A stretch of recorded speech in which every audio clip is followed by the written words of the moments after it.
Bien, vamos con el invitado especial de la mañana. Venimos anunciándolo en la radio y televisión pública. Teníamos el compromiso del comisario de Agricultura y Alimentación de la Unión Europea, el señor Christoph Hansen, después de la visita a España, la primera que realiza prácticamente en este inicio de legislatura, y está aquí con nosotros en la radio de Castilla-La Mancha, bueno, realmente en conexión, en una señal que ustedes pueden seguir a través de nuestra plataforma digital en CMM Play.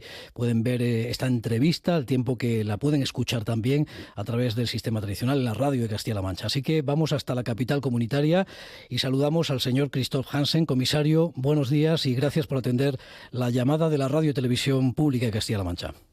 Buenos días. Bueno, como saben, el comisario habla un perfecto castellano y por eso la primera pregunta, a modo de curiosidad, comisario, para que los oyentes de Radio Castilla-La Mancha puedan entender mejor, ¿dónde ha aprendido usted a hablar castellano también?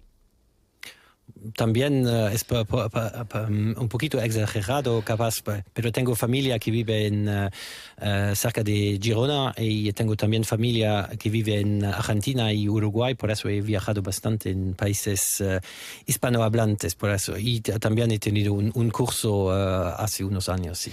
Bueno, pues créame que es una suerte para nosotros también poder mantener esta conversación, que espero que no sea la última. Le pregunto ya por el viaje, ¿qué impresiones ha llevado usted del sector agrícola y ganadero español después del encuentro en el Ministerio de Agricultura, también la visita a Valencia? ¿Le han trasladado, comisario, alguna propuesta que haya considerado usted interesante para el debate que pretende abrir? Me parece que tenemos mucho en común también en la estrategia que ha presentado el ministro Luis Planas. La visión, hay muchas cosas que son similares, digamos, y lo que es muy importante también es dar de nuevo una cierta esperanza al sector, porque ha sufrido mucho estos años, no solo por los temas meteorológicos, hemos tenido la dana, pero también sequías. Hay también una carga administrativa demasiado alta para los agricultores y ganaderos. Eso lo tenemos que cambiar y tenemos también que asegurarnos que los precios que tienen para sus productos de calidad serían más justos, y en eso estamos trabajando también en esta visión sobre la agricultura y la alimentación, pero también el relevo generacional es un desafío muy grande, porque en este momento tenemos menos de 12% de los agricultores europeos que son a menos de 40 años y la edad media es de más de 57 años, y si no cambiamos ahora las cosas vamos a perder la producción agrícola en muchas regiones, y eso va a ser un desastre, porque tenemos que producir suficiente y de calidad en Europa, y por eso tenemos también que ir en la dirección, porque no invierten suficiente en la producción. Eso va a ser un desafío. El acceso al dinero va a ser muy importante para los agricultores, precios justos, pero también tenemos que trabajar sobre la reciprocidad con países terceros. Va a ser muy importante, porque si un producto es mal para la salud humana o las abejas, por ejemplo, en Europa, lo es también afuera, y nuestros agricultores, cuando no pueden utilizar productos fitosanitarios, pierden también en la productividad, y los otros no. Eso se tiene que cambiar y me parece muy importante. Le voy a preguntar por cada uno de esos aspectos que en global representan, comisario, pues una gran ambición. Parece que hubieran cogido nota de cada una de las reivindicaciones en las tractoradas de hace justo un año.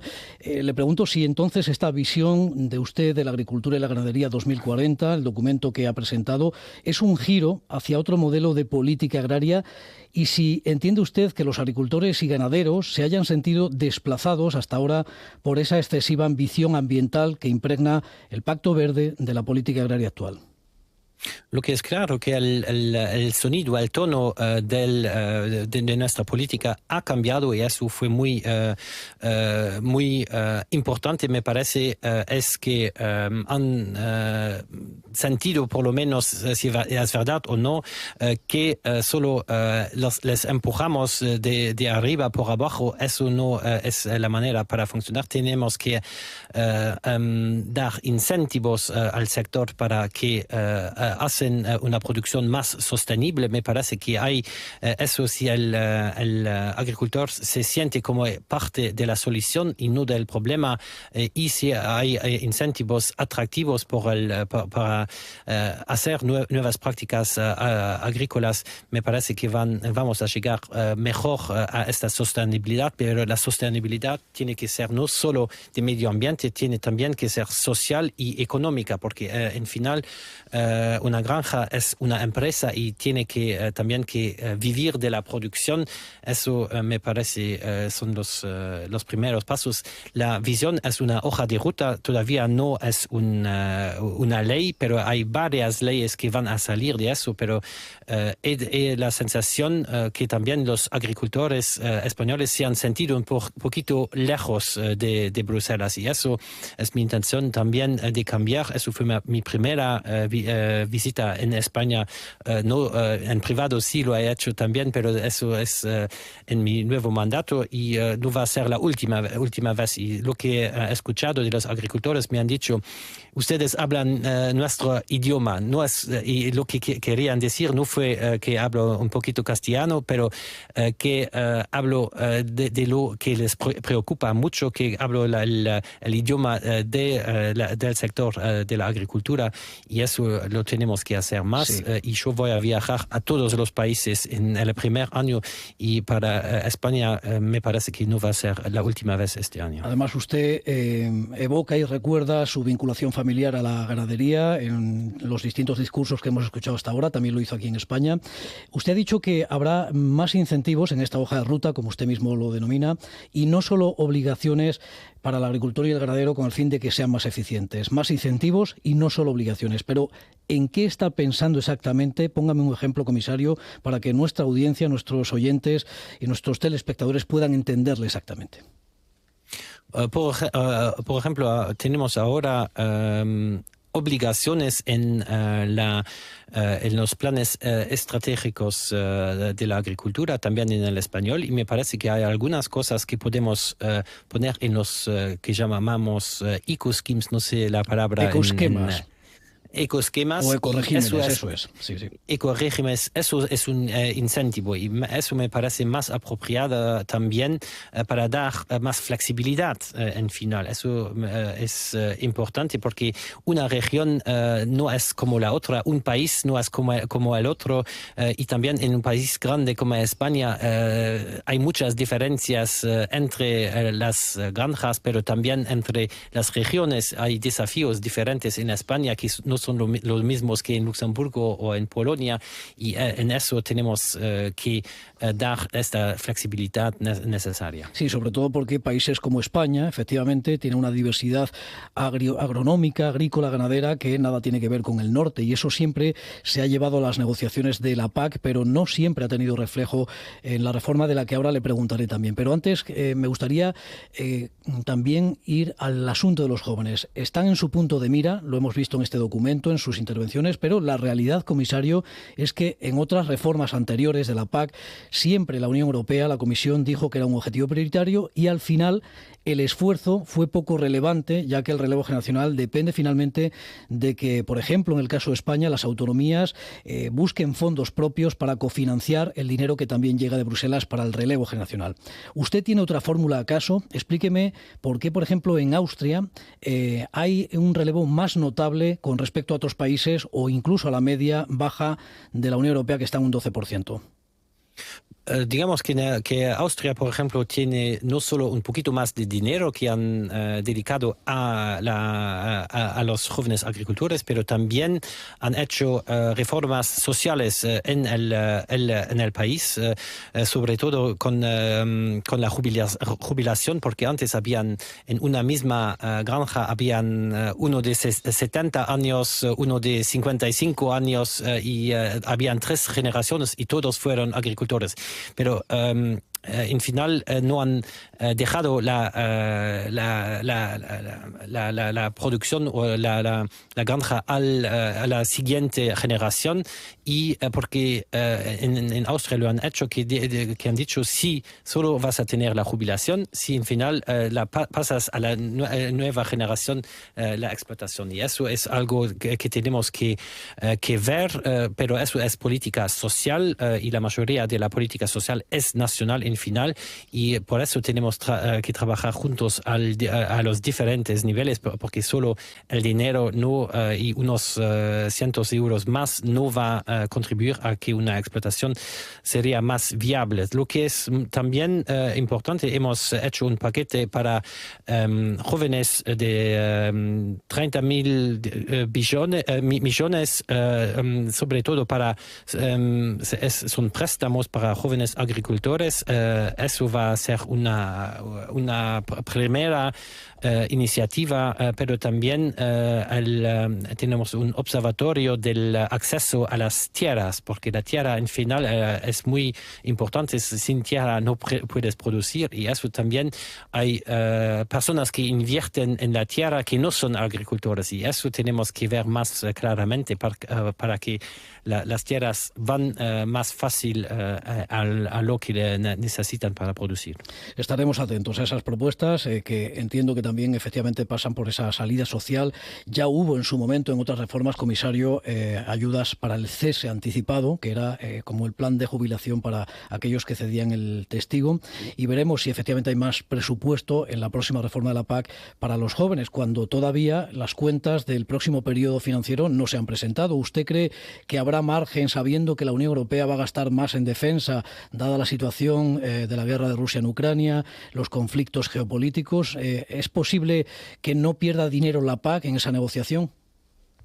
Eso va a depender mucho de los Estados miembros, porque si no vamos a tener más presupuesto para los próximos 7 años, y si tenemos que compartir este dinero, lo mismo de dinero entre más prioridades, todos van a pasar hambre, y eso me parece muy claro. Por eso también tenemos que ver cómo conseguir nuevos ingresos directos para el presupuesto europeo. Va a ser muy importante, pero también el tema no solo es la defensa, por ejemplo, como prioridad, pero también es que tenemos que devolver el dinero, los préstamos del Next Generation EU, los fondos europeos que tuvimos que hacer durante la crisis del COVID, etcétera, y otras crisis. Eso es un desafío muy grande, pero yo voy a hablar con todos los gobiernos y nuestros colegas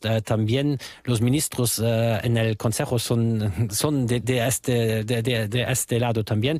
Es que los Estados miembros son los que dan el dinero por el presupuesto europeo, y tenemos que ser vigilantes, porque si vamos a tener menos dinero, eso va a ser un desastre para la producción, y sin embargo la necesitamos. Estamos hablando esta mañana a pie de campo en el programa de la Radio Pública de Castilla-La Mancha con el comisario de Agricultura, Christoph Hansen, que nos atiende desde la capital comunitaria. Comisario, también aboga usted por esa reciprocidad en el uso de fitosanitarios, antes lo ha mencionado. ¿Ha estudiado ya el alcance de esa medida que se propone? ¿Significa, por ejemplo, que a corto plazo va a haber que recuperar sustancias que ya estaban prohibidas en Europa mientras no se desarrolle la norma que va a regular precisamente esta reciprocidad fitosanitaria? Lo que estamos haciendo en este momento es estamos haciendo un estudio sobre los productos que están prohibidos en la Unión Europea, pero que siguen entrando en los productos que importamos. Y eso es el primer paso, pero también los más tóxicos tenemos que ser muy claro que si no se pueden utilizar en Europa, no se pueden importar también. Yo sé que va a ser un desafío muy grande, porque al nivel de la Organización Mundial del Comercio vamos a tener problemas con algunos países, pero sin embargo esta reciprocidad es una de las pedidas claves de los agricultores que han salido a las calles el año pasado, y por eso tenemos que trabajar que esta reciprocidad sea una realidad, también para tener más aceptancia por el comercio internacional. Me parece necesitamos las mismas condiciones para competir también. Tengo algunas cuestiones importantes, aunque vamos a ir terminando pronto, pero tengo algunas cuestiones importantes. Por ejemplo, usted sabe que Castilla-La Mancha es una de las regiones de Europa más importantes en producción de vino y mosto. Hay una situación delicada de caída de consumo internacional. Usted ya en Madrid dijo que habrá misiones comerciales a Japón, también a Brasil, pero yo le pregunto por otro debate que está abierto en este momento en nuestro país. ¿Usted cree que es necesario arrancar viñas como está haciendo Francia? Y si fuera así, ¿la Unión Europea está dispuesta a financiar esta medida? Es que el sector del vino europeo en general está sobre presión porque la gente consume menos y también hemos tenido problemas climáticos. Eso es un primer punto. Segundo, hay unas regiones que tienen problemas con demasiada producción y no tienen los mercados necesarios. Por eso me parece muy importante que va a ser una política que es regionalizada, porque no se pueden... Hay algunas zonas también en España que son más competitivos, tienen mercados, otros menos, y por eso no tiene que ser una obligación. Me parece su pregunta sobre los fondos europeos. Sabemos que no tenemos mucho presupuesto también, tenemos una reserva agrícola, pero eso solo son 450 millones al año, no es mucho, y las necesitamos también por los desastres como la hemos tenido en Valencia con la Dana y otras sequías, y tuvimos también inundaciones en otros países. Por eso va a depender mucho también del presupuesto nacional. No quiero, comisario, olvidar la ganadería. Le hago una doble pregunta. Por una parte, hay un debate también muy vidrioso que va a retomar la Comisión Europea en esta nueva legislatura sobre el transporte y el bienestar animal. Ya el informe que se presentó antes de la legislatura pasada generó muchas dudas, mucha preocupación en los países del sur como España, porque reducía los tiempos de traslado de animales vivos por la cuestión del bienestar animal, también las circunstancias según las temperaturas. Sé que este asunto va a tener que negociarlo con su colega, el comisario de Salud y Bienestar, pero ¿cuál es el punto de partida donde la Comisión va a retomar esta cuestión? Eso por una parte. Y por otra, si entiende también la preocupación de los sectores ganaderos por el desarrollo del acuerdo Mercosur. Son dos cuestiones distintas, pero aprovecho para lanzarlas conjuntamente. Sí, me parece que es muy importante también no solo de trabajar con mi colega que está en cargo de la salud animal, del bienestar animal, pero también de mi colega griego que está en cargo del transporte también. Es algo que tenemos que hacer juntos. Me parece muy importante también de decir que tenemos las reglas más estrictas del mundo en el transporte animal, y tenemos diferencias en la aplicación o digamos en el control de estas reglas en algunas zonas de la Unión Europea. Hemos tenido, por ejemplo, en la frontera entre Bulgaria y Turquía un camión lleno de vacas donde la mitad murió porque los papeles no fueron correctos, y eso son las cosas que ponen una mala luz sobre todo al sector. Me parece muy sencillo de también decir que la mayoría de los productores y transportadores lo hacen bien, y tenemos que primero concentrarse sobre las reglas que ya existan antes de seguir en otras que no van a contribuir mucho. Su segunda pregunta sobre el acuerdo Mercosur. Sabemos que ya entran 200.000 toneladas de carne vacuna cada año en la Unión Europea de los países del Mercosur, y tenemos también en este acuerdo que es sobre la mesa por primera vez también en las cuotas digamos son condiciones de salvaguardia, cláusulas de salvaguardias, las cláusulas estas cláusulas, y es por la primera vez que las tenemos, me parece muy importante, pero sin embargo también hemos hablado de la reciprocidad, y eso es también por el bienestar animal, y eso lo tenemos que controlar mejor, porque en este momento hacemos más o menos confianza en lo que entra, y hacemos entre administraciones un intercambio de documentos, pero me parece que tenemos que hacer más controles, y también por los pesticidas y otras cosas, pero también por el bienestar animal, para crear también una competitividad que está justa, y en este momento no siempre la es. Pues comisario, por la actualidad, la última pregunta, aunque solo sea a modo de titular su respuesta, ¿qué negociaciones tiene en marcha la Unión Europea con Estados Unidos para evitar esos aranceles gravosos que teme el sector agroalimentario por segunda vez? Ya tiene experiencia en el anterior mandato de Donald Trump. ¿Qué conversaciones hay ahora mismo? No sé si usted está participando, y con esta cuestión ya le despido. Primero, tenemos una en la visión para el futuro de la alimentación y de la agricultura, también una red de seguridad que digamos es un Unity Safety Net, que tiene que garantizar la unidad de la Unión Europea, porque en el caso pasado, cuando habían el Airbus-Boeing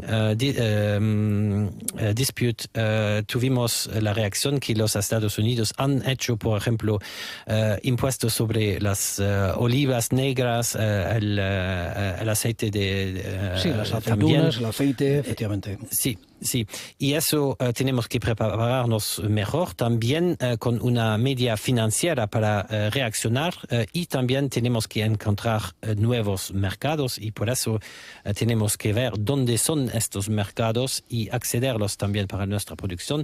Es imprevisible lo que la administración va a hacer, pero también me parece que es muy importante de hablar y de negociar, porque también sabemos que vamos a tener un problema del precio de los fertilizantes. Los Estados Unidos producen muchos fertilizantes que son competitivos también, y por qué no hacer un trato sobre eso, incluyendo los fertilizantes también, para no tener estos impuestos, porque a mí me parece inaceptable que los agricultores y ganaderos tienen que sufrir de otros